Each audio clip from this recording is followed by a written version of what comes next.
Well, as you can probably see from the state of my face, I'm just come off from doing the first session, and I have to say it's a most extraordinary thing to have to drive this enormous, great warship of an orchestra with nearly 450 people. It's physically immensely tiring, but it's also incredibly energizing because the sheer volume of sound and the energy of the singers and the brass players when combined is really awe-inspiring, even for hardened professional musicians in an orchestra. So it's both a great pleasure but also an enormous responsibility to try and marshal these forces. And of course the other problem is you have to remember with an orchestra this big, what actually comes to your ears at the front is not the sound in the building. So you have to make intelligent guesses as to when things are not quite sounding together, whether it's just because of where you are or because of problems of coordination. But we've had an extremely wonderful time, I think partly because after our rehearsal period and the two concerts, I think the whole ensemble now is getting more used to the building. It's fantastic to work in this great Polish Gothic cathedral of St. Mary Magdalene in Wrocław. Big brick building, huge nave. Not a circular church as Berlioz probably would have expected in Les Invalides, but still nevertheless a really awe-inspiring building for this piece. Huge acoustic, which is what you need.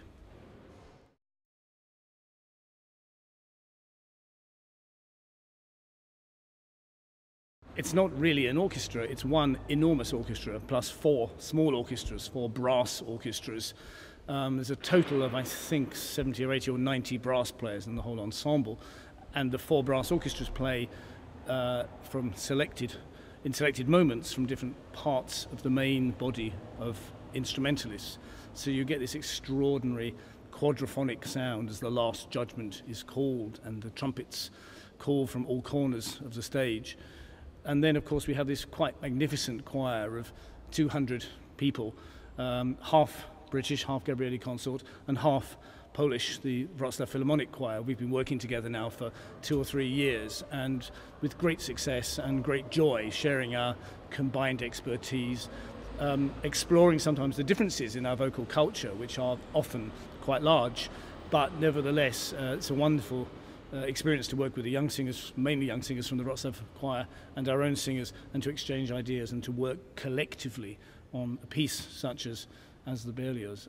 We also, in the orchestra, which is a particularly great joy for me, have about 80 young musicians, teenagers, about 20 from Chetham School of Music in the UK, our leading state educational establishment for talented young musicians.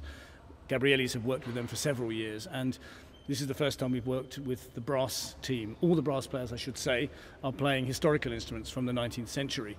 And this includes natural trumpets, natural horns, ophicleides, small narrow-bore trombones, including, incidentally, one that was owned by Sir Edward Elgar, which is a little bit later than the period, but very close to Berlioz, which is a particular thrill to have an instrument which is owned by a famous composer. But also, you'll hear the amazing colours, and that these young people are playing these instruments is, for the first time, many of them, is a huge educational process for them. But the brass playing, I have to say, in the school is so fantastic. They're really as good as any professionals you could hire. We also have 50 or 60 young Polish string players who have come from all over Poland and have been auditioned by the principal members of the Wrocław Philharmonic Orchestra, which I should say is the core of this orchestra we call the Wrocław Festival Orchestra.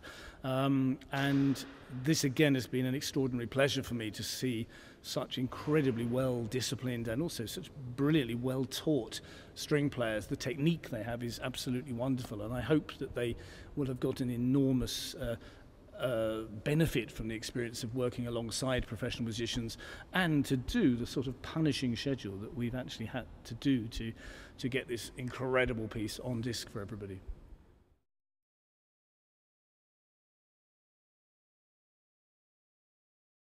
I've long been interested in this Berlioz piece.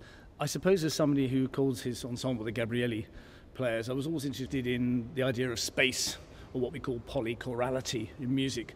And that, of course, exists in the 17th century in Venice with the great galleries of St. Mark's, but was perhaps most enthusiastically taken up by Hector Berlioz in the 19th century. And he writes in his great treatise on instrumentation that the building is as much a musical instrument, and one should use the space creatively. And we've very much taken that to heart, not only obeying his instructions, but also using in the recording process the technology. I think Berlioz himself would love to have had the idea of the solo tenor singing from a distant gallery, for example, to get that angelic, seraphic sound, which is so much part of the music. And we've very much used the building in that way.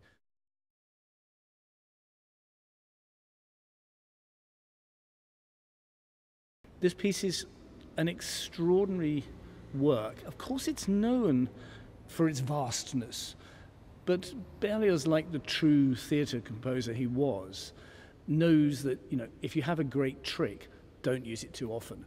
We've just spent 3 hours doing the loudest part of this piece, but in fact these massed forces play for no more than, I should think, barely 15 minutes of an hour and a half work, and they are very much the great moments dramatically. But I also think the heart of this music is often in the softer music, and this is one of the reasons why I was very much drawn to this piece.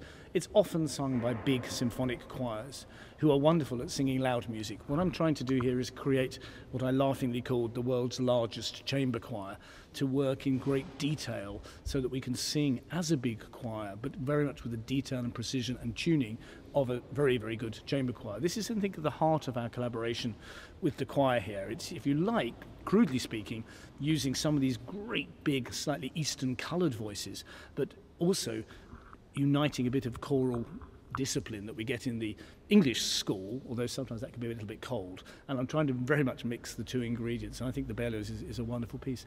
It strikes me, I'd say, two more things really.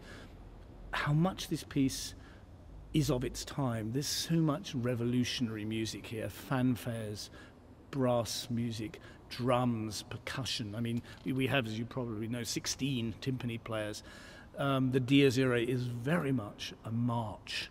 It reminds me a lot of in its angularity of the Britten War Requiem. I'm sure this was a piece like the Verdi Requiem, which certainly influenced Britain. But also at the heart of this music is this incredible sensuousness, this extraordinary vision for colour. And I think one other thing is this very French approach to Catholicism, which is all about the beauty of heaven, the joy, the rapture of the soul arriving in heaven. There is so much sensitivity in this music, and that's what I've been really trying to work on. Part of that is singing in French Latin. I don't think there is another recording of this piece in French Latin. Of course, Berlioz's singers would have sung in French Latin. It's a completely different vocal sound, much more sensuous, much more sensual in colour, and this is the one thing that I'm working on more than everything, to explore the sonorities of the instruments, to push the boundaries of colour. So it's not just a dramatic tour de force, but also a piece of great delicacy and, I hope, great emotion at the heart of the softer music.